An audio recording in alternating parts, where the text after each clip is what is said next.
शिरूर शहरातील कायदा व सुव्यवस्थेचा प्रश्न नेहमी ऐरणीवर असतो, परंतु त्या स्वतः नागरिक किती जबाबदार असतात याचा विचार केलाय का? रस्त्यावरच वाहने पार्किंग करण्यापासून गुटखा बंदी असतानाही सार्वजनिक ठिकाणी दिसणाऱ्या गुटख्याच्या पिचकार्या या बाबी सर्रास दिसत आहेत। शाळा व कॉलेजच्या अवतीभोवती फिरणारे टुकार फटफटीवाले व त्यांना साथ देणारी शाळा कॉलेजातील अल्पवयीन तरुणाई दिसत आहे।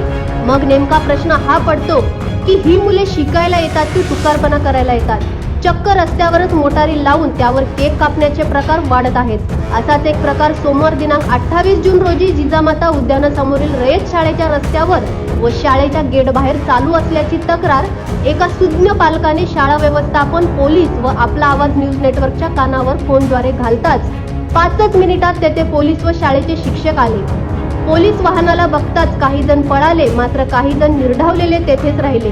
त्यांचे फोटो पोलीस व शिक्षकांनी काढले, मात्र या घटनेचे संपूर्ण व्हिडिओ फुटेज आपला आवाज न्यूज नेटवर्कच्या हाती आले आहे। आपल्या लाडक्या मुलांना चांगल्या वळणावर नेण्यासाठी आता सुजाण नागरिक व पालकांनीच ठरवायचे आहे की त्यांना किती मोकळीक द्यायची, नाहीतर चांगली मुले वाईट मार्गाने जायला वेळ लागणार नाही। याच बातमीची काही दृश्य पाठवलीत आमचे विभागीय संपादक रवींद्र पुढे यांनी। पाहूया।